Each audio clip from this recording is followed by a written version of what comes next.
اعوذ باللہ من الشیطان الرجیم بسم اللہ الرحمن الرحیم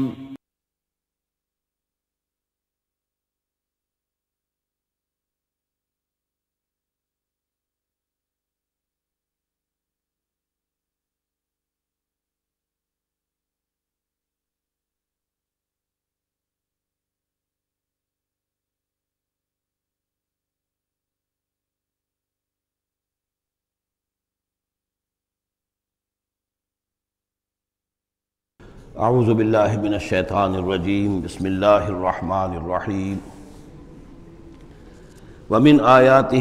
ان خلقکم من تراب ثم اذا انتم بشر تنتشرون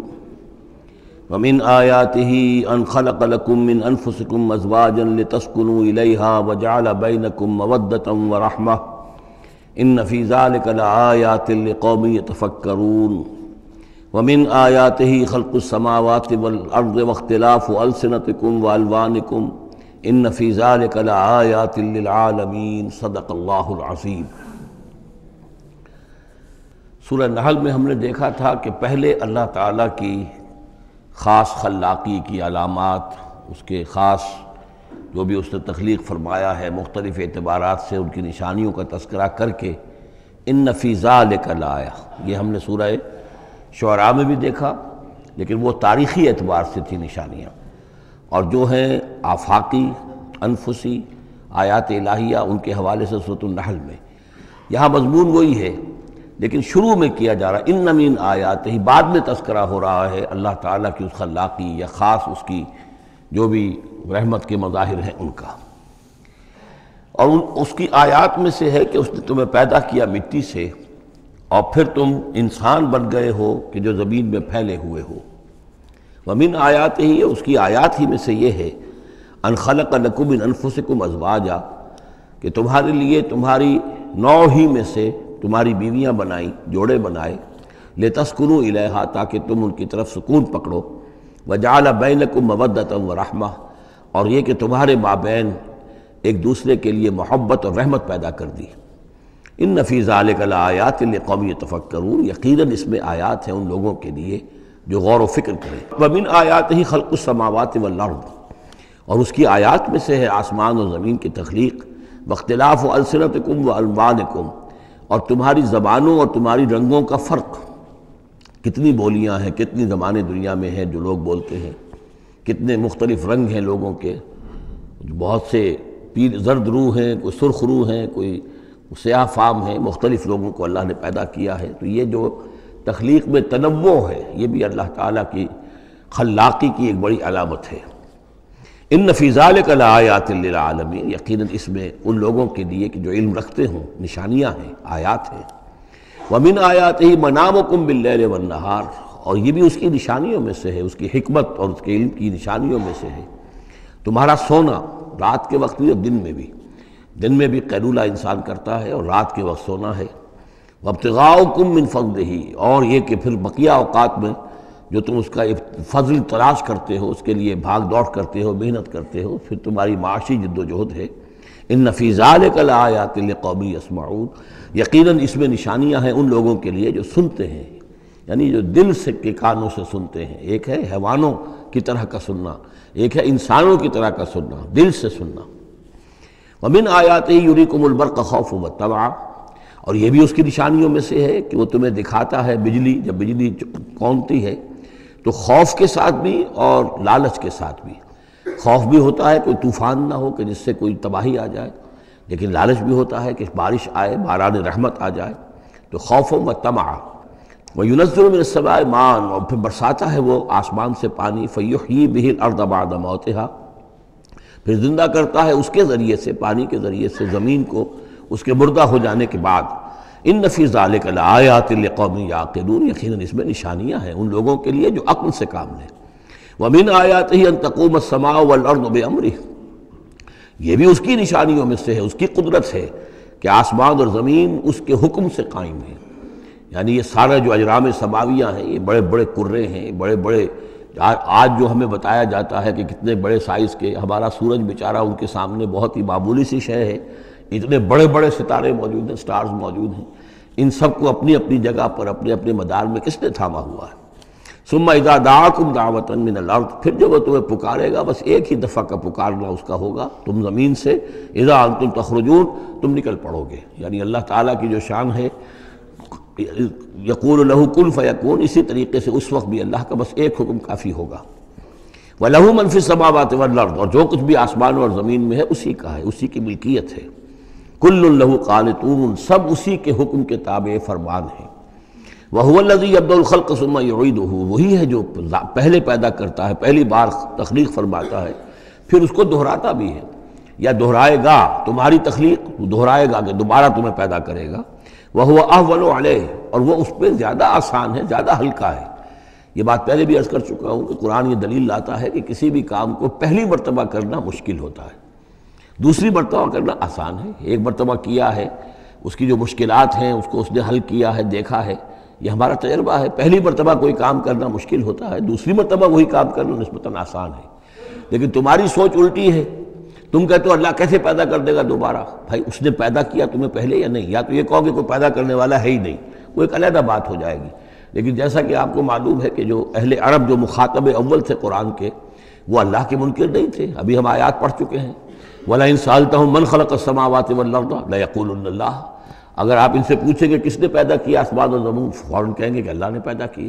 وہ اللہ کو خالق مانتے تھے۔ تو اللہ نے تمہیں پہلی مرتبہ اگر پیدا کیا ہے تو پھر دوسری مرتبہ تمہارا پیدا کرنا اس کے لیے بھاری کیوں ہو؟ وَهُوَ أَهْوَنُ عَلَيْهِ، بلکہ جو بھی اصول ہے اس کے مطابق تو اسے اس کے لیے زیادہ آسان ہونا چاہیے، اور ہے بالفعل وہ اس کے لیے آسان ہے۔ وَلَهُ الْمَثَلُ الْأَعْلَىٰ، اور اس کی بڑی بلند شانیں ہیں۔ اصل میں مثال کا لفظ استعمال ہوا، مثل اس کی مثال، لیکن اللہ تعالیٰ کے لیے چونکہ کوئی مثال کا لفظ بھی استعمال کرنا زیادہ موضوع ہماری سمجھ میں نہیں ہے، تو اس کو ترجمہ بہتر ہے کہ شان، اس کی بہت بلند شان ہے۔ وَلَهُ الْمَثَلُ الْأَعْلَىٰ فِي السَّمَاوَاتِ وَالْأَرْضِ،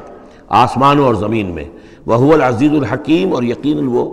زبردست ہے، کمال حکمت والا۔ ضرب لکم مثلا من انفسکم، وہ تمہارے لیے تمہارے ہی جیوں میں سے، تمہاری اپنی سوچ جو ہے اس کے حوالے سے ایک مثال بیان کرتا ہے۔ هل لکم مما ملکت ایمانکم من شرکاء فیما رزقناکم فانتم فیہ سواء، کیا تمہارے لیے جو تمہارے ملک یمین ہیں، غلام ہیں، لونڈیاں ہیں، کیا وہ شریک بھی بن جاتے ہیں تمہارے اس چیز میں کہ جو ہم نے تمہیں رزق دیا ہے؟ ظاہر بات ہے کہ غلام تو غلام رہے گا، وہ شریک تو نہیں ہوگا، وہ برابر کا حقدار اور اختیار تو نہیں رکھے گا۔ اس جو بھی آقا کا مال ہے اور ملکیت ہے اس میں اصل اختیار اور تصرف جو ہے آقا کا ہے۔ غلام تو جو بھی اس کو حکم دیا جاتا ہے وہ بجا جاتا ہے۔ فَأَنْتُمْ فِيهِ سَوَاءٌ، کیا یہ ہو سکتا ہے کہ تم اور تمہارے غلام جو ہیں، تمہارے ملک یمین، وہ برابر ہو جائیں اختیار میں، ملکیت میں؟ تخافون کخیفتکم، کیا تم ان کے بارے میں بھی اسی طریقے کی سوچ رکھتے ہو جیسے کہ اپنے بارے میں اندیشے ہوتے ہیں، ایسا نہ ہو جائے، ایسا نہ ہو جائے، اس کا بھی اہتمام کر لیا جائے، اس اندیشے کا بھی سدباب کر لیا جائے؟ کیا جتنی فکر تم اپنے بارے میں کرتے ہو، کیا اتنی ہی فکر اپنے غلاموں کے بارے میں بھی کرتے ہو؟ کخیفتکم انفسکم، کیا نگہداشت جو ہے جتنی اپنی کرتے ہو ان کی بھی کرتے ہو؟ کذالک نفصل الآیات لقوم یعقلون، اسی طرح ہم اپنی آیات کو واضح کر رہے ہیں، تفصیل بیان کر رہے ہیں ان لوگوں کے لیے جو عقل سے کام لیں۔ یعنی یہ کہ باقی جتنے بھی ہیں جن کو تم نے چھوٹے معبود مانا ہے، تم خود مانتے ہو چھوٹے معبود ہیں، اللہ بڑا معبود ہے، خالق حقیقی صرف وہ ہے، تو یہ کیسے برابر ہو جائیں گے؟ اور کیسے تم نے یہ سمجھ لیا ہے کہ ان کی سفارش جو ہے وہ بائنڈنگ ہو جائے گی اللہ پر، اور یہ تمہیں اللہ کی پکڑ سے بچا لیں گے؟ یہ تم نے جو تصور کیا ہے خود اپنے اوپر قیاس کرو، تو کیا تمہارے غلام جو ہے وہ تمہارے برابر ہو جاتے ہیں؟ تو جو کہ یہ جتنی بھی تم نے گھڑ لی ہیں معبود اپنے، یہ بھی سب مخلوق ہیں، چاہے وہ من گھڑت ہیں تمہارے جن کی کوئی حقیقت ہے ہی نہیں، اور چاہے یہ کہ وہ ملائکہ ہوں یا انبیاء ہوں یا اولیاء اللہ، وہ سب مخلوق ہیں۔ تو اللہ کے لیے تو سب غلام ہیں، تو اللہ کے برابر کیسے ہو جائیں گے؟ بل اتبع الذین ظلموا اہواءہم، حقیقت یہ ہے کہ ان ظالموں نے اپنی خواہشات کی پیروی کی ہے، بغیر علم، بغیر کسی علم کے، بغیر کسی سند کے۔ فمن یہدی من اضل اللہ، تو کون ہے جو ہدایت دے گا اس کو کہ جس کو اللہ نے بھٹکا دیا؟ یعنی اللہ تعالیٰ ان کے ضلالت کا فیصلہ کر چکا ہے کہ ان کی مہر تصدیق اللہ کی طرف سے ثبت ہو چکی ہے۔ وما لهم من ناصرین، اور اب ان کے لیے کوئی مددگار نہیں ہے۔ فاقم وجہک للدین حنیفا، یہ آیات بہت اہم ہیں جو آ رہی ہیں آگے، اور دین کا جو اصل روح ہے اور اس کی یعنی جو جڑ اور بنیاد ہے، فَأَقِمْ وَجْهَكَ لِلدِّينِ حَنِيفًا، تو قائم رکھو، سیدھا رکھو اپنے چہرے کو اللہ کے دین کی طرف، حنیفہ، یکسو ہو کر، یہ توحیدی شان ہو کہ میری اطاعت، ان صلاتی و نسکی و محیایا و مماتی للہ رب العالمین، جیسے حضرت ابراہیم نے فرمایا تھا انی وجہت وجہی للذی فطر السماوات والارض حنیفا وما انا من المشرکین، اب ہر چہار طرف سے اپنی توجہات کو کاٹ کر ذات باری تعالیٰ پر مرکوز کرو۔ فَأَقِمْ وَجْهَكَ لِلدِّينِ حَنِيفًا فِطْرَةَ اللَّهِ الَّتِي فَطَرَ النَّاسَ عَلَيْهَا، یہی وہ فطرت اللہ ہے جس پر کہ اللہ نے انسانوں کو پیدا کیا ہے، انسانوں کی تخلیق اسی پر ہوئی ہے۔ ہر بچہ جو ہے نسل انسانی کا وہ فطرت سلیمہ لے کر آتا ہے، بعد میں اس میں جو گڑبڑ ہوتی ہے اس کے ماحول کی وجہ سے، اس کے والدین جو بھی اس کو سکھا پڑھا دیتے ہیں، جیسا کہ حدیث ہے کل مولود یولد علی الفطرہ، ہر بچہ جو پیدا ہوتا ہے وہ فطرت پر پیدا ہوتا ہے، وہ فطرت اسلام ہے، وہ فطرت اللہ کے دین کی ہے، وہ فطرت اللہ ہے۔ فَأَبَوَاهُ يُهَوِّدَانِهِ أَوْ يُمَجِّسَانِهِ أَوْ يُنَصِّرَانِهِ، یہ تو پھر اس کے ماں باپ ہیں جو اسے یہودی یا نصرانی یا مجوسی بنا دیتے ہیں۔ تو یہاں فرمایا فطرت اللہ التي فطر الناس علیہا، لا تبدیل لخلق اللہ، اللہ کی خلق میں، اللہ کی تخلیق میں کوئی تبدیلی نہیں ہو سکتی۔ ذالک الدین القیم، بس یہی دین ہے قائم رہنے والا سیدھا دین۔ ولکن اکثر الناس لا یعلمون، لیکن اکثر لوگ علم نہیں رکھتے۔ منیبین الیہ، تو فاقم وجہک للدین حنیفا، اسی کے ساتھ کنٹینویشن سمجھیے، منیبین الیہ، اور چونکہ پہلے واحد کے صیغے میں تھا تو حضور سے خطاب تھا، لیکن جیسا کہ میں نے آپ کو بتایا ہے کہ حضور سے خطاب بھی ہوتا ہے ان مکی صورتوں میں، تو گویا کہ امت سے ہو رہا ہے، تو یہاں وہ جمع کا صیغہ ہو گیا کہ اپنے چہرے اللہ کے دین کی طرف یکسو ہو کر سیدھے کر لو، منیبین الیہ، اسی کی طرف رجوع کرتے ہوئے، واتقوہ، اور اس سے ڈرو، وَأَقِیمُوا الصَّلَاةَ وَلَا تَکُونُوا مِنَ الْمُشْرِکِینَ، اور نماز قائم کرو، اور دیکھو مشرکین میں سے نہ ہونا، مِنَ الَّذِینَ فَرَّقُوا دِینَہُم، جنہوں نے اپنے دین کو پھاڑ ڈالا۔ فرق جو ہے کاٹ دینا، توڑ دینا، کل فرق کالطود العظیم فرقنا بکم البحر، یاد کرو جب کہ ہم نے تمہارے ساتھ سمندر کو پھاڑ دیا تھا، وَإِذْ فَرَقْنَا بِكُمُ الْبَحْرَ فَأَنْجَيْنَاكُمْ وَأَغْرَقْنَا آلَ فِرْعَوْنَ وَأَنْتُمْ تَنظُرُونَ۔ فرق کیا ہے؟ پھاڑ دینا، دین کو پھاڑ دینا، توڑ دینے کے معنی کیا ہیں؟ اطاعت ایک حصے میں اللہ کی، ایک حصے میں کسی اور کی، وہ زندگی پھٹ گئی، اب یہ زندگی منتشر ہو گئی، اطاعت آپ کی منتشر ہو گئی، اطاعت صرف اللہ کی ہو، فَدْعُوهُ مُخْلِصِينَ لَهُ الدِّينَ، پکارو اس کو لیکن اسی کے لیے اپنے دین کو خالص کرتے ہوئے، ساری اطاعت اسی کی، یا اس کی اطاعت کے تابع کسی کی اطاعت ہو سکتی ہے، مثلا والد کی اطاعت ہے، والدین کی اطاعت ہے، اساتذہ کی اطاعت ہے، حکمرانوں کی اطاعت ہے، اگر وہ اللہ کی اطاعت کے خلاف نہ ہو، اللہ کی اطاعت کے اندر ہے کوئی حرج نہیں، جس کی چاہو بات مانو، والدین کی مانو، اساتذہ کی مانو، اپنے پیروں کی مانو، جس کی چاہو مانو، حکام کی مانو، بشرطے کہ اس سے اللہ تعالیٰ کا کوئی حکم نہ ٹوٹتا ہو۔ لا طاعت لمخلوق فی معصیت الخالق، مخلوق میں سے کسی کی اطاعت نہیں کی جائے گی جس سے خالق کی نافرمانی لازم آتی ہو، بس یہ قانون ہے۔ تو من الذین فرقوا دینہم، کہ جنہوں نے اپنے دین کے ٹکڑے ٹکڑے کر دیے، وکانوا شیعا، اور وہ خود ان کو ایک ایک ٹکڑا لے کر علیحدہ ہو گئے، کل حزب بما لدیہم فرحون، اور ان میں سے ہر جماعت جو ہے جو کچھ ان کے پاس ہے اسی پر وہ اترا رہی ہے، اسی کے اوپر مگن ہے، کسی نے کچھ لے لیا ہے دین کا حصہ، کسی نے کوئی دین کا حصہ لے لیا ہے۔ وَإِذَا مَسَّ النَّاسَ ضُرٌّ دَعَوْا رَبَّهُمْ مُنِيبِينَ إِلَيْهِ، اور جب انسانوں کو کوئی تکلیف پہنچتی ہے، سختی پہنچتی ہے، تو وہ پکارتے ہیں اللہ کو، اپنے رب کو، اسی کی جانب رجوع کرتے ہوئے۔ ثم اذا اذاقهم منه رحمۃ، پھر جب اللہ تعالیٰ انہیں اپنی رحمت کا مزہ چکھاتا ہے، اذا فریق منهم بربهم یشرکون، تو ان کی ایک جماعت اور ان کا ایک گروہ جو ہے اپنے رب کے ساتھ شرک کرنے لگتا ہے۔ لیکفروا بما آتیناکم، تاکہ کفر کریں ان چیزوں کے ساتھ جو ہم نے انہیں دی ہیں، یعنی ہماری دی ہوئی شے ہے، رزق ہماری ہے، لیکن اس کو وہ کفر کے لیے استعمال کر رہے ہیں۔ فتمتعوا، اچھا ٹھیک ہے،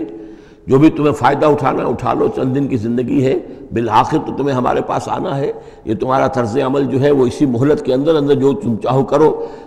فسوف تعلمون، پھر یہ کہ عنقریب تمہیں معلوم ہو جائے گا کہ اصل حقیقت کیا ہے۔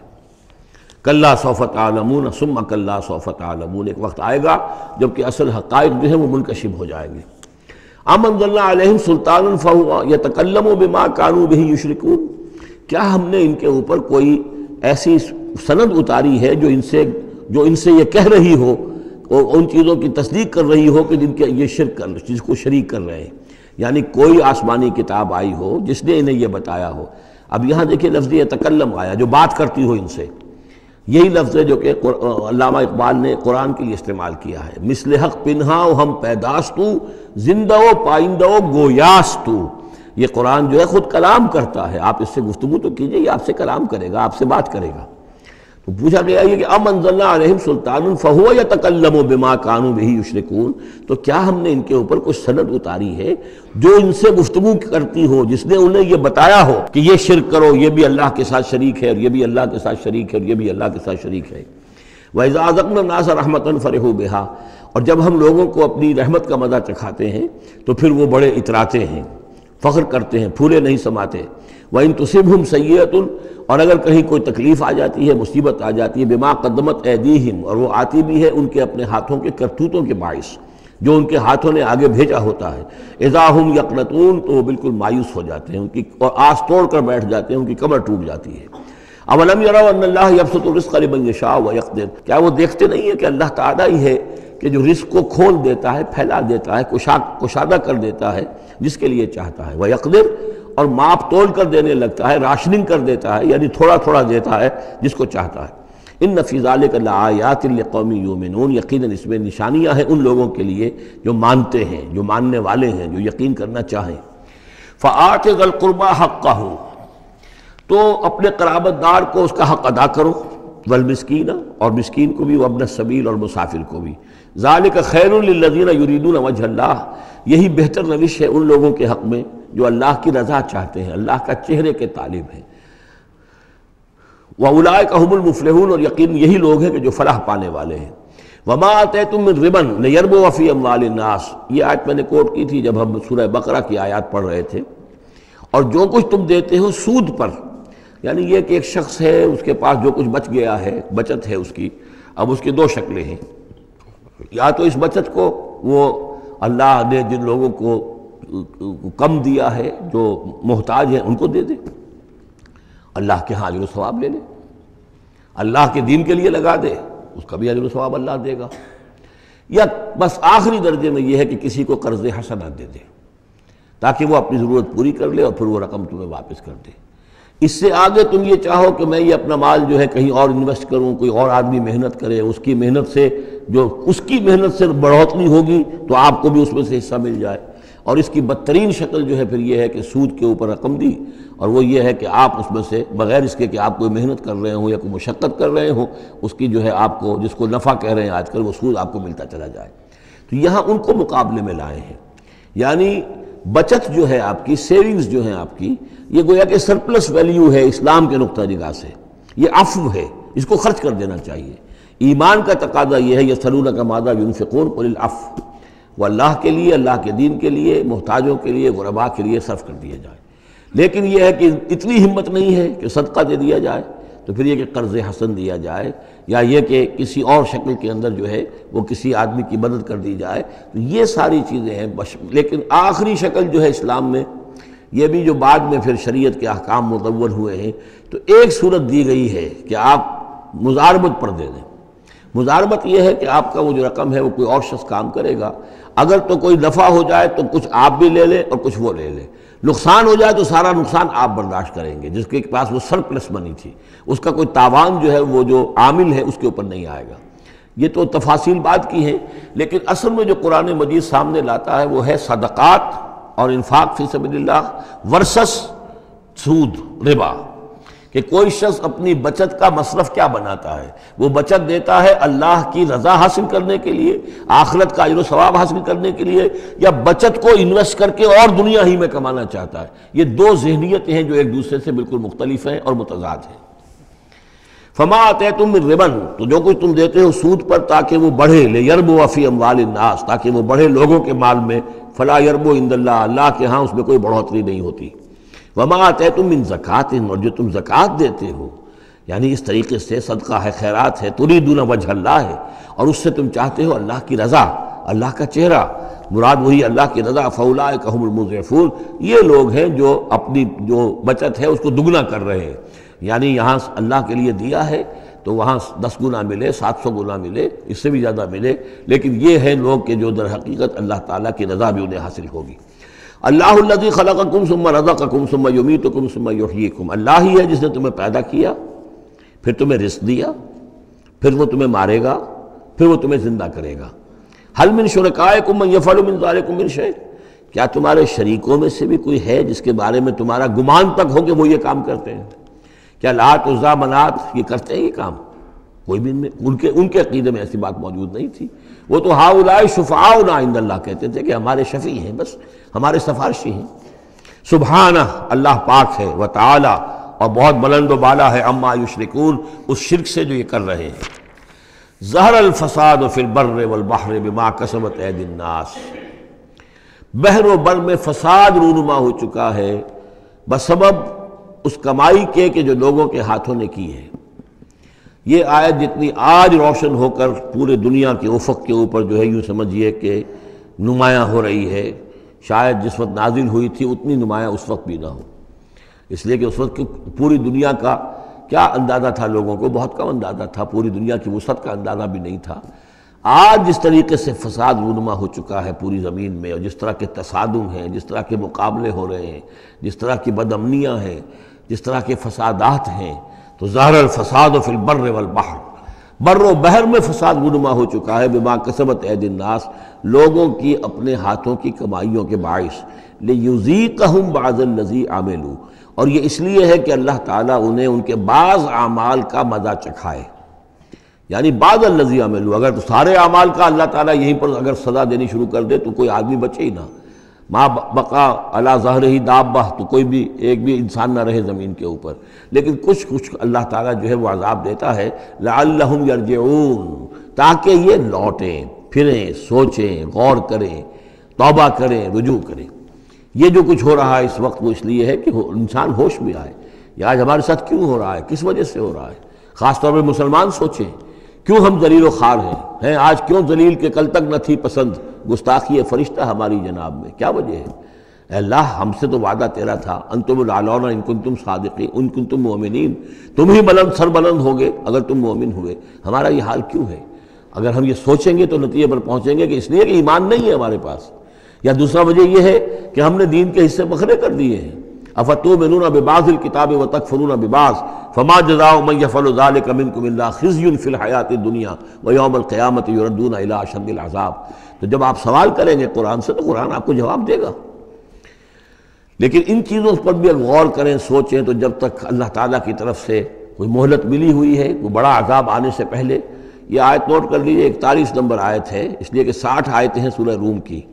اس سورہ مبارکہ کی مناسبت مضامین کے اعتبار سے ہے، اس کے بعد سورہ لقمان ہے، پھر سورہ سجدہ ہے۔ سورہ سجدہ کی جو آیتیں ہیں وہ 30 ہیں، اور 21ویں آیت اس کی جو ہے اس کے لگ بھگ ہے، جب ہم پڑھیں گے تو ان کے اندر مناسبت محسوس ہوگی۔ ان 4 صورتوں میں ایک عجیب بات ہے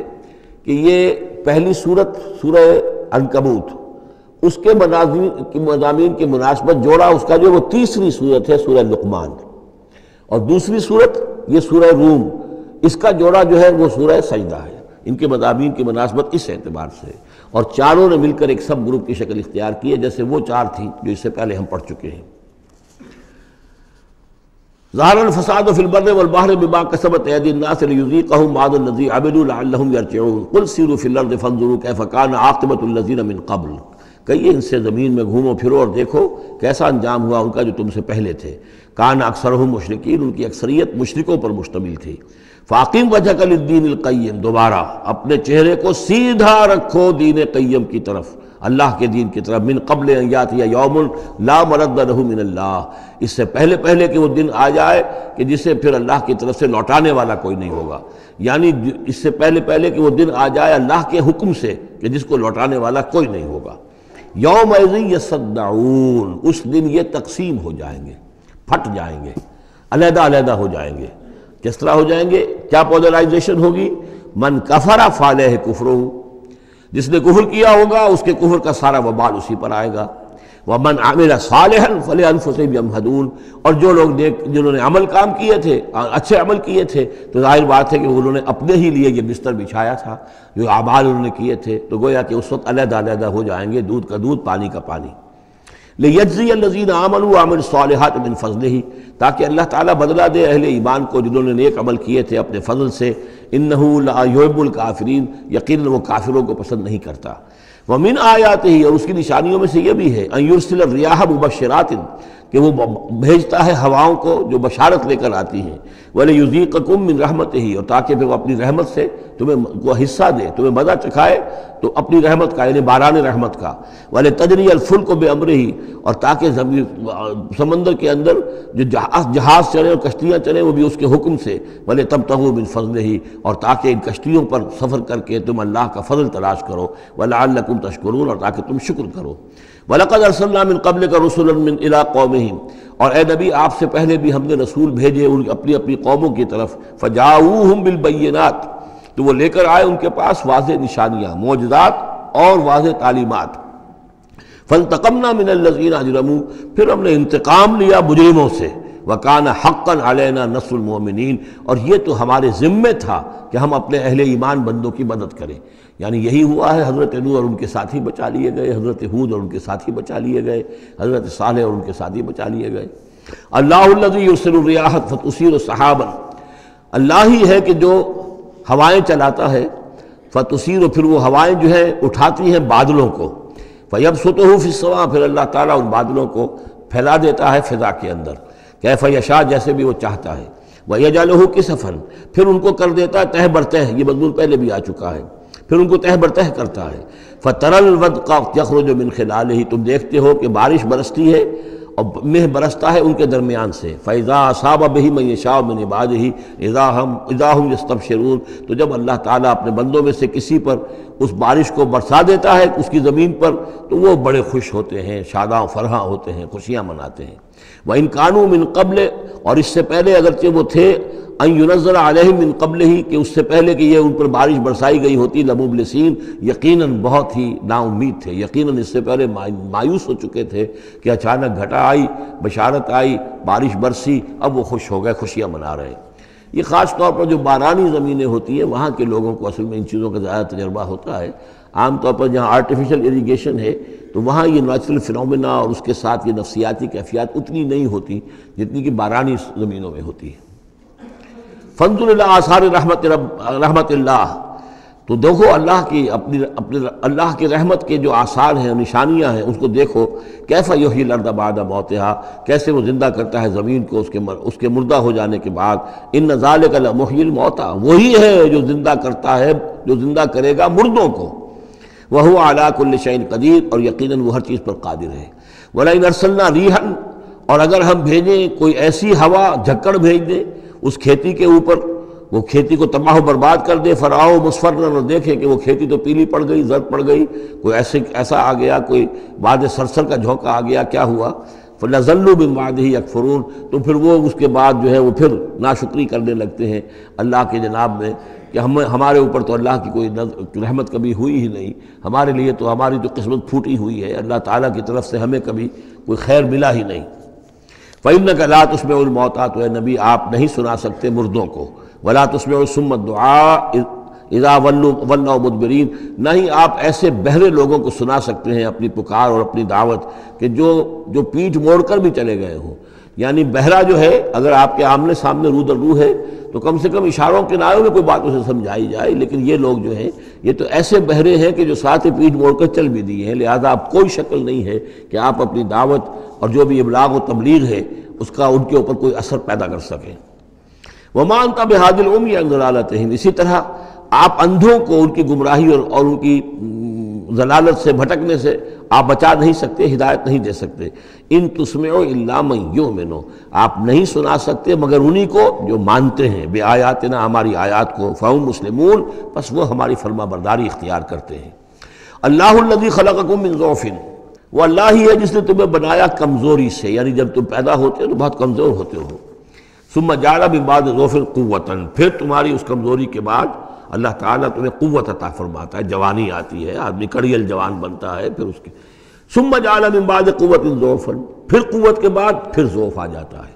پھر یہ ادھیڑ عمر ہوئی اور قوا کے اندر جو ہے اضمحلال پیدا ہونا شروع ہوا، پھر بڑھاپا آ گیا، وشیبہ، اور پھر یہ کہ سفید بال ہو جاتے ہیں، یخلق ما یشاء، اللہ تعالیٰ پیدا کرتا ہے، تخلیق فرماتا ہے جو چاہتا ہے۔ وَهُوَ الْعَلِيمُ الْقَدِيرُ، اور یقیناً وہ سب کچھ جاننے والا اور ہر شے پر قدرت رکھنے والا ہے۔ وَيَوْمَ تَقُومُ السَّاعَةُ يُقْسِمُ الْمُجْرِمُونَ، اور جس دن قیامت قائم ہوگی قسمیں کھائیں گے یہ مجرم،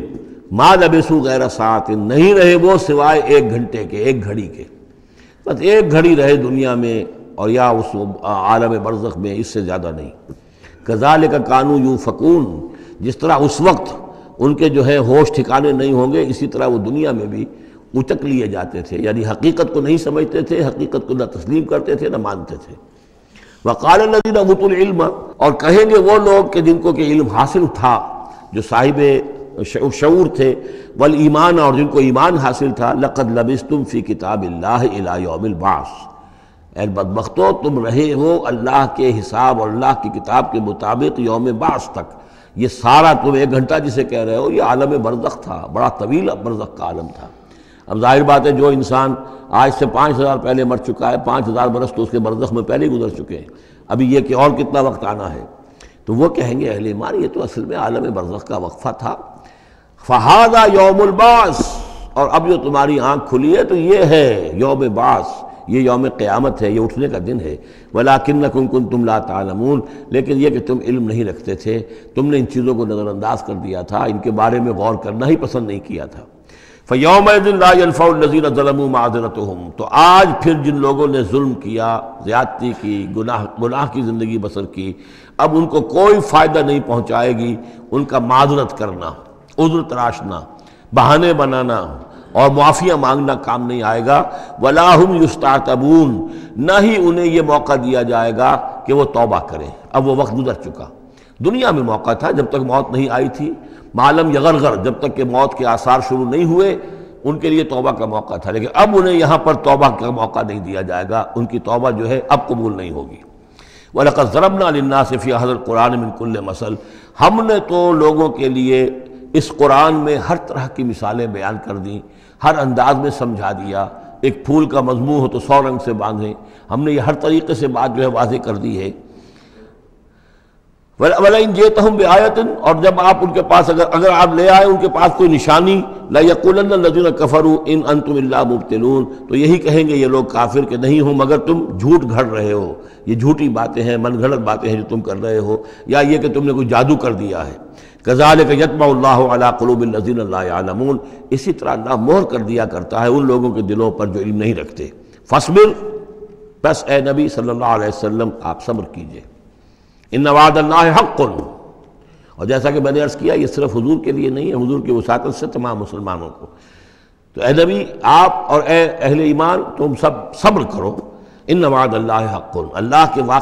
وعدے پر یقین رکھو، اللہ کا وعدہ سچا ہے، اس کی مدد آئے گی، غلبہ دین کو ہوگا، حق کا ہوگا، لیکن یہ کہ اس کے ابھی بہرحال ابھی اس کے امتحان اور بھی ہیں، تمہارا امتحان تو لیا جائے گا۔ احسب الناس ان یترکوا ان یقولوا آمنا وهم لا یفتنون، پھر سورہ بقرہ کی آیت ذہن میں لائیے، وَلَنَبْلُوَنَّكُمْ بِشَيْءٍ مِّنَ الْخَوْفِ وَالْجُوعِ وَنَقْصٍ مِّنَ الْأَمْوَالِ وَالْأَنفُسِ وَالثَّمَرَاتِ، یہ اللہ امتحان تو لے گا، لیکن اللہ کے وعدے پر پختہ یقین رکھو۔ ان وعد اللہ حق وَلَا يَسْتَخِفَّنَّكَ الَّذِينَ لَا يُوقِنُونَ، اور دیکھنا کہیں وہ لوگ جو یقین نہیں رکھتے تمہیں ہلکا نہ کر دیں، یعنی تمہارے ان کا دباؤ جو ہے تم برداشت نہ کر سکو اور تم پیچھے ہٹ جاؤ، کو پسپائی اختیار کر لو۔ اس کے معنی کیا ہوئے؟ بڑے بودے نکلے،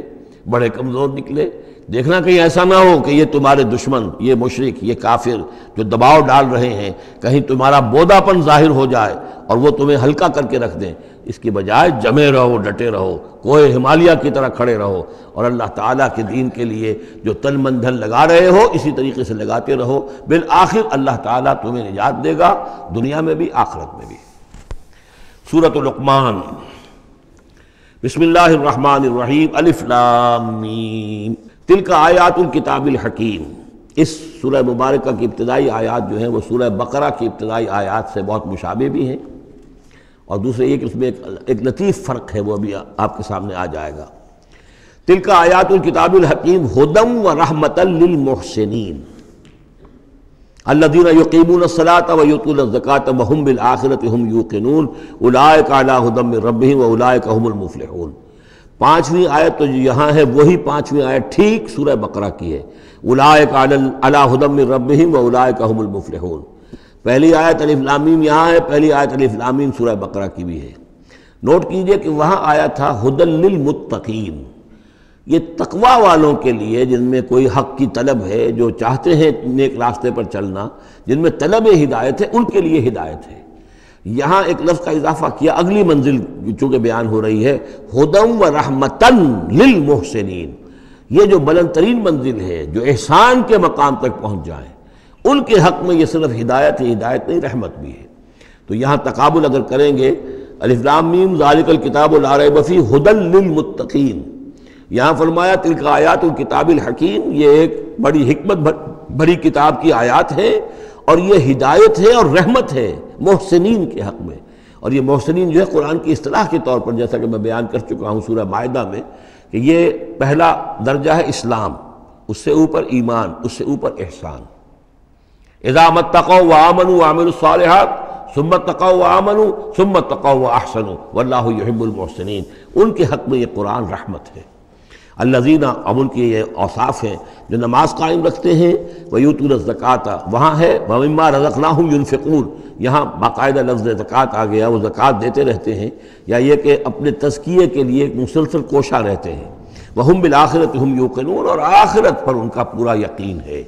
اصل شے جو ہے جو انسان کے عمل اور کردار پر اثر انداز ہوتی ہے، وہ ایمان بالآخرہ ہے۔ اولئک علی ھدی من ربہم، یہ لوگ ہیں ہدایت پر اپنے رب کی جانب سے، واولئک ھم المفلحون، اور یہی ہے فلاح پانے والے۔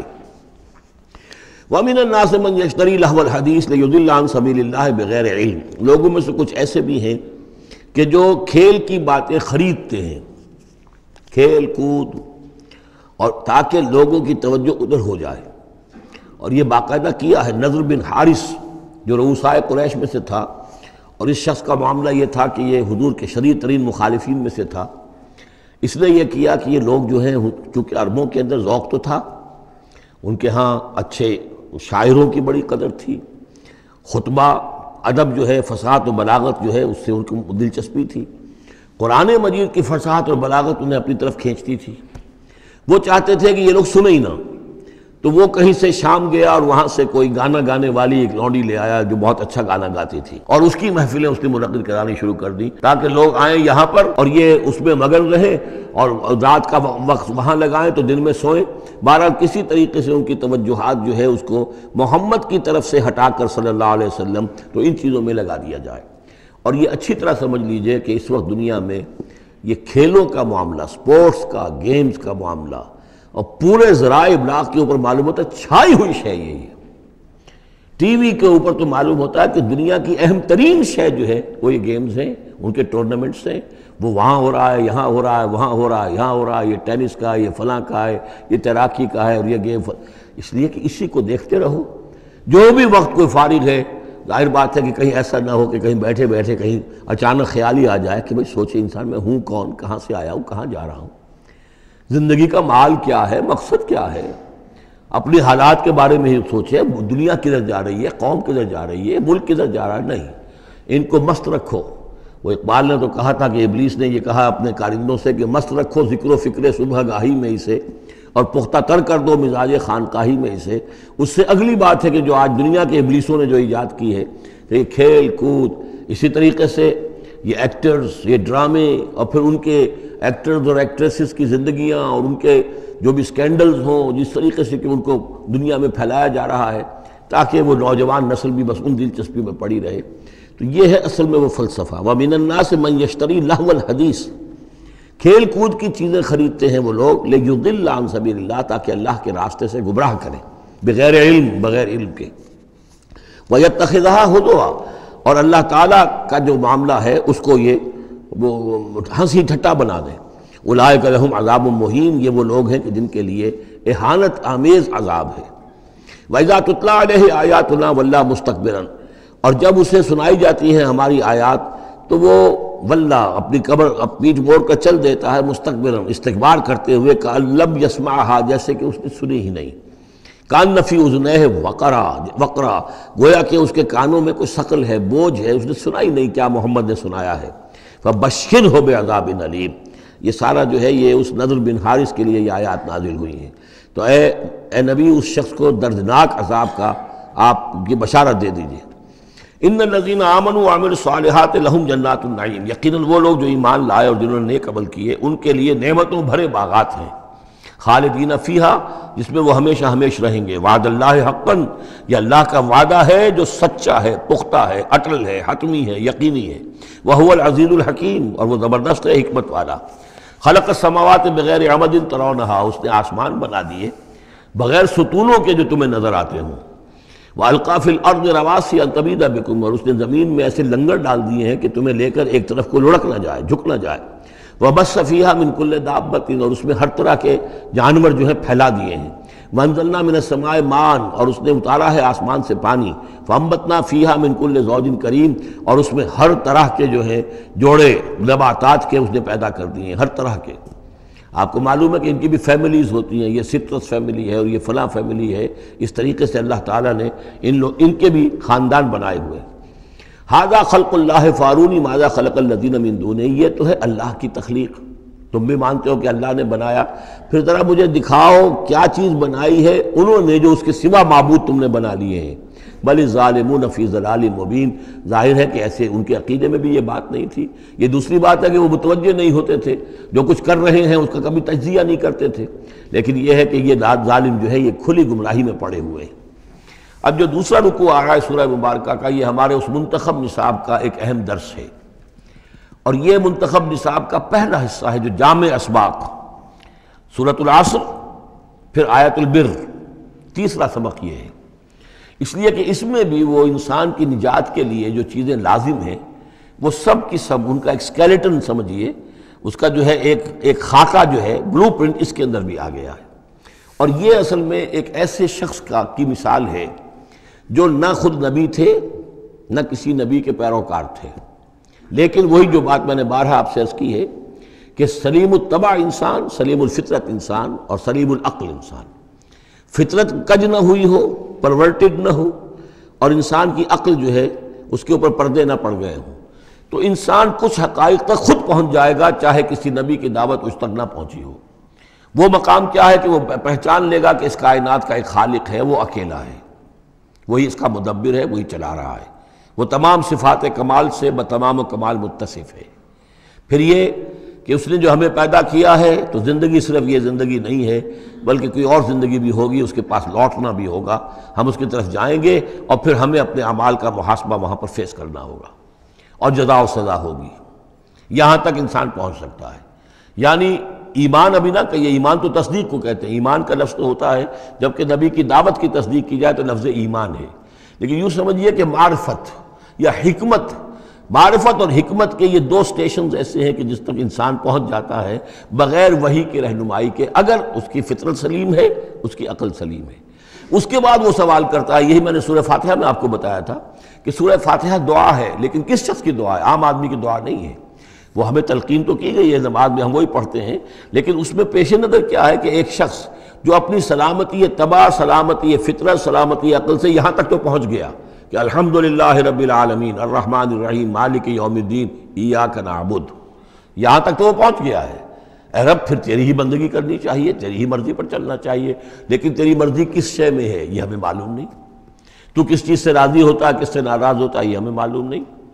تیری بندگی کیسے کریں یہ ہمیں معلوم نہیں۔ تو اس سے آگے پھر ہے وہ جو اہدنا الصراط المستقیم، ایاک نعبد و ایاک نستعین اہدنا الصراط المستقیم۔ تو ایسی ایک شخصیت تھی حضرت لقمان کی، جہاں تک روایات ہیں ان سے معلوم ہوتا ہے کہ یہ حبشی النسل تھے۔ نوبیا ایک جگہ ہے کہ جو سوڈان اور یوں سمجھیے کہ مصر کے تقریباً درمیان یا سرحد پر ہے، وہاں یہ رہتے تھے اور کارپینٹر تھے، لیکن یہ کہ اللہ تعالیٰ ذہانت جس کو بھی چاہے دے دے، لیکن ان کے اندر اللہ تعالیٰ نے وہ ذہانت بھی دی تھی، اور وہ سلامتی فکر، سلامتی عقل، سلامتی فطرت، سلامتی قلب، اس کے نتیجے میں وہ اس چیز تک پہنچ گئے تھے، توحید تک،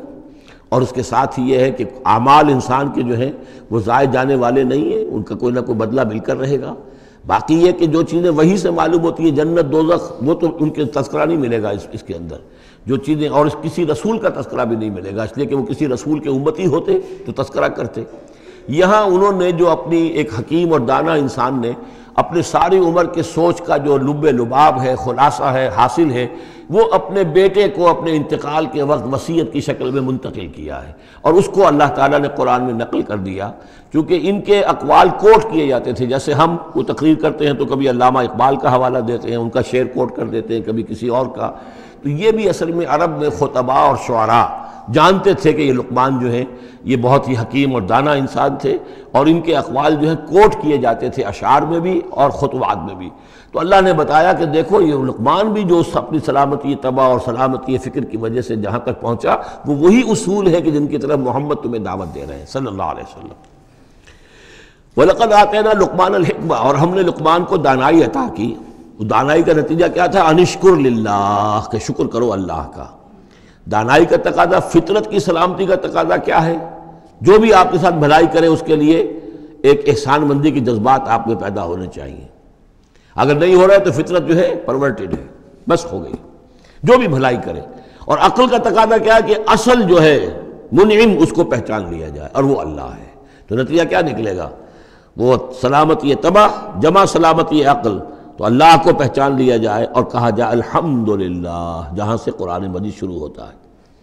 انشکر للہ، کہ شکر کرو اللہ کا۔ ومن یشکر فانما یشکر لنفسہ، جو کوئی بھی شکر کرتا ہے تو وہ شکر کرتا ہے اپنے ہی بھلے کے لیے، اپنے ہی فائدے کے لیے۔ ومن کفر فان اللہ غنی حمید، اور جو کفران نعمت کرتا ہے، ناشکری کرتا ہے، تو اللہ تو غنی اور حمید ہے۔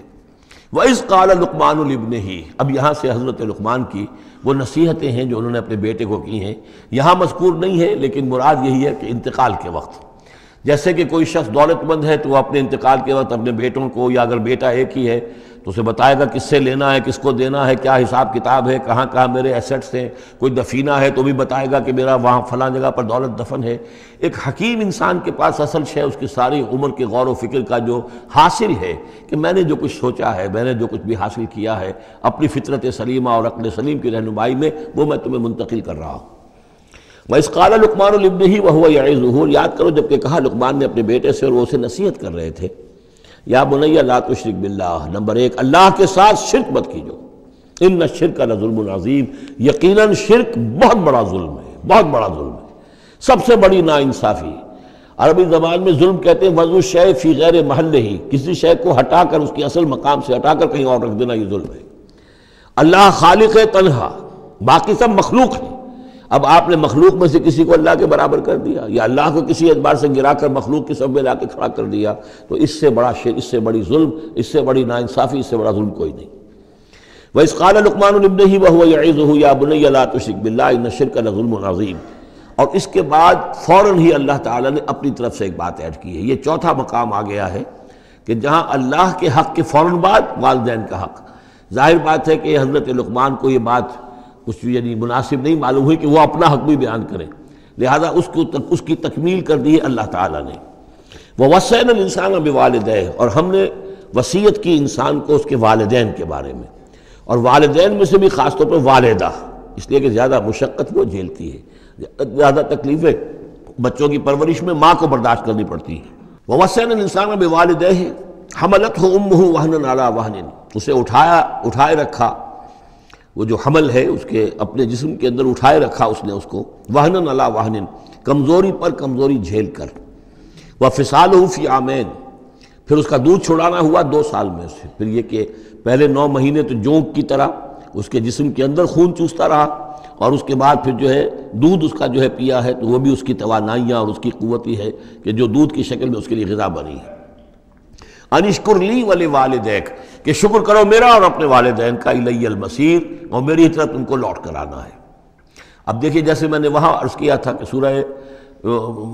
عنکبوت میں اور اس میں بڑی مناسبت ہے ان دو میں، وہ مضمون اب یہاں بھی آ رہا ہے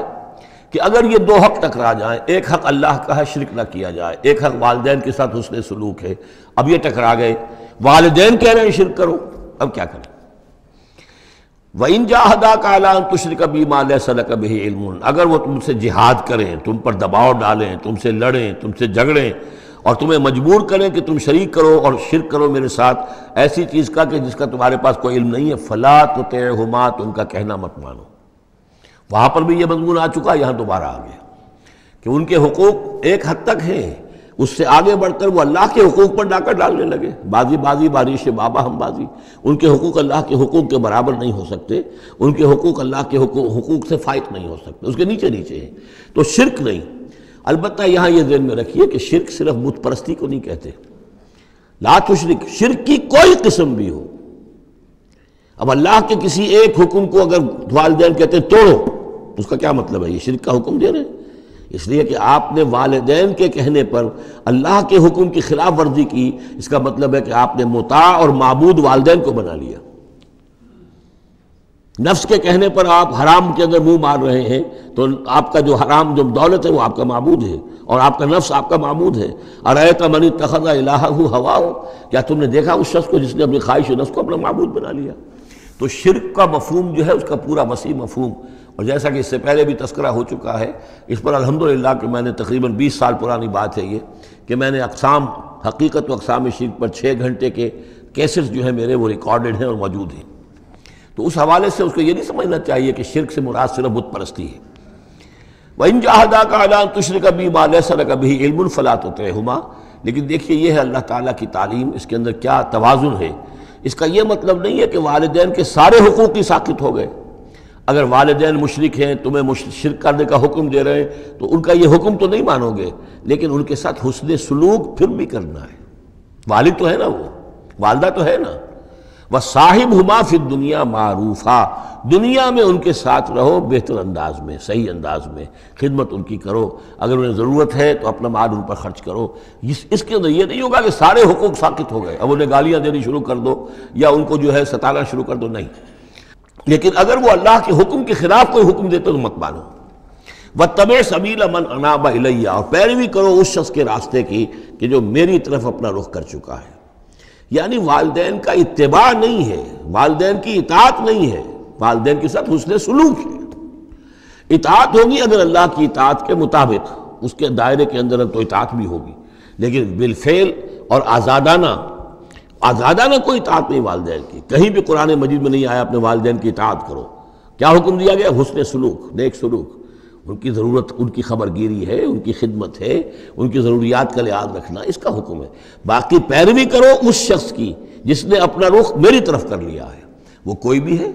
پہلے انبیاء ہوتے تھے، انبیاء کی پیروی کرو، اب انبیاء نہیں ہیں، انبیاء کے خادم ہیں۔ انبیاء کی امتوں میں جو شخص بھی اٹھا ہے دین کی دعوت لے کر، جس نے اپنا رخ کر لیا ہے، جس نے کہا میں چل رہا ہوں اللہ کے راستے میں، کون میرا ساتھی بنتا ہے، تو پیروی کرو اس کی۔ وَاتَّبِعْ سَبِيلَ مَنْ أَنَابَ إِلَيَّ، پیروی کرو اس شخص کے راستے کی جس نے اپنا رخ میری طرف کر لیا ہے۔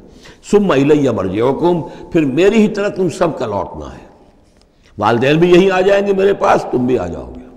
فَأُنَبِّئُكُم بِمَا كُنتُمْ تَعْمَلُونَ، پھر میں تمہیں جتلا دوں گا جو کچھ کہ تم کرتے رہے تھے۔ اب یہاں بیچ میں جو آگے اللہ کی طرف سے آگے آئی، حضرت لقمان کی نصیحت صرف ابھی ایک آئی تھی، یا بنی لا تشرک باللہ ان الشرک لظلم عظیم، اے میرے بچے شرک مت کرنا اللہ کے ساتھ، اس لیے کہ شرک جو ہے بہت بڑا ظلم ہے، بہت بڑی ناانصافی ہے۔ دوسری وصیت ان کی کیا ہے؟ یا بنی انہا ان تک مثقال حبۃ من خردل فتکن فی صخرۃ او فی السماوات او فی الارض یأت بها اللہ ان اللہ لطیف خبیر۔ اے میرے بچے عمل، خواہ وہ نیکی کا ہو خواہ بدی کا ہو، انہا، ہا کی ضمیر ہے عمل کی طرف، عمل خواہ ایک رائی کے دانے کے ہم وزن ہو۔ اب یہ سب سے چھوٹی چیز، رائی کا دانہ، فتیلہ، نقیرہ، یہ 3 چیزیں آتی ہیں قرآن مجید میں عام طور پر چھوٹی شے کے لیے، لا یظلمون فتیلہ، لا یظلمون نقیرہ، اور یہ کہ رائی کا دانہ بہت چھوٹا۔ تو چاہے وہ نیکی یا بدی ہو، رائی کے دانے کے ہم وزن، اور پھر فتکن فی صخرۃ، وہ کسی پہاڑ کی، کسی چٹان کے پیٹ میں جا کر، کسی کھو کے اندر جا کر وہ عمل کیا گیا ہو، اور فی السماوات، یا آسمانوں میں کیا گیا ہو۔ اب تو آسمانوں میں ہے نا، آپ خلا میں جا کر وہ عمل کر رہے ہیں، تو پھر اب تو انسان جو ہے وہاں تک پہنچ گیا ہے۔ اور فی الارض، یا زمین کے پیٹ میں گھس کر کیا گیا ہو، یأت بہ اللہ، اللہ اسے لے آئے گا۔ یعنی انسانی اعمال، انسان اشرف المخلوقات ہے، اور انسانی اعمال ایسی گھٹیا چیز نہیں ہے کہ ایسے ضائع کر دے اللہ، چاہے وہ نیکی ہے چاہے بدی۔ فَمَن يَعْمَلْ مِثْقَالَ ذَرَّةٍ خَيْرًا يَرَهُ وَمَن يَعْمَلْ مِثْقَالَ ذَرَّةٍ شَرًّا يَرَهُ، لیکن عمل ضائع نہیں ہوگا، چاہے وہ رائی کے دانے کے برابر ہو، پھر چاہے وہ کسی چٹان میں گھس کر کیا گیا ہو، کسی پہاڑ کی کھو میں کیا گیا ہو، چاہے وہ خلا اور فضا کی پہنائیوں میں کیا گیا ہو، چاہے وہ زمین کے اندر سرنگ کھود کر کیا گیا ہو، یات بہ اللہ ان اللہ لطیف خبیر، یقیناً اللہ تعالیٰ باریک بین ہے، باخبر ہے۔ اب دو چیزیں آ گئیں، اللہ کے ساتھ شرک نہیں، اور اعمال کے بارے میں دیکھ لو نیکی اور بدی کے نتائج نکل کر رہیں گے۔ اس سے آگے بعث بعد الموت کا یہاں تذکرہ نہیں ہے، اس سے بعد جنت اور دوزخ کا، اس لیے کہ یہ چیزیں معلوم ہوتی ہیں پھر نبی کے بتانے سے۔ اصولی طور پر جو چیز حکمت سے انسان جہاں تک پہنچ سکتا ہے وہ دو ہے، ایک خالق اور اس کے ساتھ شرک نہ ہو، اور نمبر دو اس اعمال انسانی ان کا ضرور بدلہ ملے گا۔ اب اس کے بعد تیسری بات، یا بنی اقم الصلاۃ، نماز قائم رکھو، یعنی جس اللہ کو تم نے پہچان لیا ہے، اب محض ایک مرتبہ پہچان لینا کافی نہیں ہوگا، اسے یاد رکھنا ضروری ہے، ورنہ شیطان تمہیں ورغلائے گا، تمہیں ادھر ادھر سے جو ہے تمہارا نفس تمہیں غلط راستے پر ڈال دے گا، جب تک کہ یہ ایمان باللہ مستحضر نہ رہے ذہن کے اندر۔ اور ایمان باللہ کو مستحضر رکھنے کے لیے ذکر ہے جو ہم پڑھ چکے ہیں، اتل ما اوحی الیک من الکتاب واقم الصلاۃ ان الصلاۃ تنہی عن الفحشاء والمنکر۔ لہذا اب نماز کون سی تھی وہ ہم نہیں جانتے، لیکن کوئی ذریعہ ایسا ہونا چاہیے کہ تم اللہ کو یاد کیا کرو۔ یا بنی اقم الصلاۃ، اور نمبر 4 وَأَمُرْ بِالْمَعْرُوفِ وَانْهَ عَنِ الْمُنْکَرِ، اور نیکی کا حکم دو اور بدی سے روکو۔ یہ بھی تمہاری ذمہ داریوں میں سے ہے، یہ بھی انسان کی، یوں سمجھیے کہ اس کی انسانیت، اس کی شرافت، اس کی مروت کا تقاضا ہے کہ وہ اپنے جو ابنائے نو ہیں، جو بھی انسان ہیں، ان کی بھلائی کے لیے کوشاں ہوں، اور سب سے بڑی بھلائی ان کی اور سب سے بڑی خدمت یہی ہے کہ انہیں برائیوں سے روکا جائے اور بھلائیوں کی دعوت دی جائے۔ وَاصْبِرْ عَلَىٰ مَا أَصَابَكَ، اور یہ بھی جان لو کہ اگر یہ امر بالمعروف و نہی عن المنکر کرو گے تو تکلیفیں آئیں گی، مصیبت آئیں گی۔ پسند تو کسی کو نہیں ہے کہ آپ اس پر تنقید کریں۔ اگر آپ کسی بچے کو بھی سڑک پر کھیل رہا ہو، گلی میں کھیل رہا ہو، اگر آپ اس سے کہہ دیں کہ بیٹے یہ کوئی کرکٹ کھیلنے کی جگہ نہیں ہے، کسی کی گاڑی کا شیشہ توڑو گے تم، تو آپ دیکھ لیجئے پھر کیا آپ کا وہ اس کو کیا جواب دے گا آپ کو۔ اسی لیے آپ بولتے ہی نہیں ہیں کہ اپنی عزت لے کر وہاں سے نکل جائیں۔ تو کسی کو بھی نصیحت پسند نہیں ہے، حق کڑوا ہے، لہذا آپ اگر حق کہنا ہے اور نصیحت کرنی ہے تو پھر تیار رہو کہ وہ ممکن ہے تمہیں پلٹ کر گالی دے دے، وہ کہے کہ تم پہلے ذرا اپنے دامن کو دیکھو تمہارے کتنے دھبے ہیں۔ اب جو بھی ہو برداشت کرو، اور اگر کوئی بڑی بات ہے، اگر فرعون کے سامنے جا کر حق کہو گے تو وہ تو کہے گا کہ میں تمہیں جیل میں ڈالوں گا۔ تو اس طریقے سے یہ وَاصْبِرْ عَلَىٰ مَا أَصَابَكَ، پھر جو شے بھی تم پر آئے اس پر صبر کرو، إِنَّ ذَلِكَ مِنْ عَزْمِ الْأُمُورِ، یقیناً یہ چیزیں ہیں جو بڑی ہمت کے کاموں میں سے۔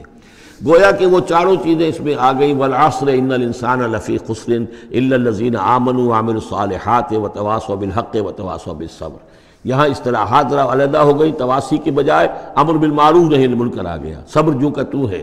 باقی ایمان اور وہ تمام چیزیں، اعمال صالحہ میں سے نماز آ گئی، والدین کے ساتھ حسن سلوک آ گیا۔ آخری دو آیتیں ہیں وَلَا تُصَعِّرْ خَدَّكَ لِلنَّاسِ، اور دیکھو اپنے گالوں کو پھلا کر مت رکھو لوگوں کے سامنے، یعنی تکبر اور غرور اس انداز میں رہنا۔ وَلَا تَمْشِ فِي الْأَرْضِ مَرَحًا، اور تم زمین میں اکڑ کر نہ چلو۔ ان اللہ لا يحب كل مختال فخور، یقیناً اللہ تعالیٰ کو جو اکڑنے والے ہیں، اور یہ مختال بنا ہے خیل سے، خیل کہتے ہیں گھوڑے کو، گھوڑے کی چال میں ایک تمکنت ہوتی ہے، تو جب انسان بھی بڑی تمکنت کے ساتھ چلتا ہے تو وہ گویا کہ اختیال بن گیا۔ لا يحب كل مختال فخور، شیخی خورے، فخر کرنے والے، اکڑنے والے اللہ کو پسند نہیں ہے۔ یہ مضمون سورہ بنی اسرائیل میں بھی آ چکا ہے۔ وَلَا تَمْشِ فِي الْأَرْضِ مَرَحًا إِنَّكَ لَن تَخْرِقَ الْأَرْضَ وَلَن تَبْلُغَ الْجِبَالَ طُولًا، تم کتنا ہی پاؤں مار کر چلو ہماری زمین کو پھاڑ نہیں سکتے، اور کتنی گردن اکڑا لو، اونچے ہو جاؤ، سینہ تان لو اور اوپر ترا بھی چڑھا لو، لیکن یہ کہ تم پہاڑوں کی اونچائی تک نہیں پہنچ سکتے۔ آخری بات فرمائی وَاقْصِدْ فِي مَشْيِكَ، اپنی چال میں میانہ روی اختیار کرو۔ یہ میانہ روی ہر اعتبار سے، چال میں بھی، خرچ میں بھی، وَالَّذِينَ إِذَا أَنفَقُوا لَمْ يُسْرِفُوا وَلَمْ يَقْتُرُوا وَكَانَ بَيْنَ ذَلِكَ قَوَامًا، یہ ایک میچور شخصیت کا کہ اس کے اندر ہر اعتبار سے معلوم توازن ہو، انتہا پسندی کسی بھی اعتبار سے نہ ہو۔ وَاقْصِدْ فِي مَشْيِكَ وَاغْضُضْ مِنْ صَوْتِكَ، اور اپنی آواز کو پست رکھو۔ اس کا مطلب کیا ہے کہ کہیں کوئی آرگومنٹ ہے کہ جھگڑا ہو گیا ہے تو آواز کو بلند کرنے کی کوشش نہ کرو، بات اپنی کرو۔ عام طور پر یہ ہوتا ہے کہ جب آدمی دیکھتا ہے کہ میری دلیل تو کمزور پڑ گئی تو پھر وہ اپنی آواز کی والیوم بڑھا کر کوشش کرتا ہے کہ کمپنسیٹ کرے کہ دلیل عقلی اعتبار سے تو کمزور ہے لیکن میری آواز جو ہے وہ اس کے اندر وزن پیدا کر دے۔ وَلَا وَاغْضُضْ مِنْ صَوْتِكَ، اور دیکھو إِنَّ أَنْكَرَ الْأَصْوَاتِ لَصَوْتُ الْحَمِيرِ، آواز جو گدھے کی ہوتی ہے وہ ڈھیچو ڈھیچو جب کرتا ہے تو بلند تو وہ بہت ہوتی ہے، لیکن کس قدر ناپسندیدہ آواز ہے، کتنی ناپسندیدہ آواز ہے۔ تو آواز کی بلندی کوئی حسن نہیں ہے، اصل تو یہ شے ہے کہ آپ جو بات کہیں وہ وزنی ہو، وہ دلیل کے ساتھ ہو، اور وہ آپ اپنی بات کو منوا سکیں اس کے حوالے سے۔ تو یہ ہے 8 آیات پر مشتمل جو رکوع ہے، یہ دوسرا رکوع سورہ مبارکہ کا، یہ ہمارے اس منتخب نصاب کا تیسرا سبق ہے۔ بارک اللہ لی و لکم فی القرآن العظیم ونفعنی وإیاکم بالآیات والذکر الحکیم۔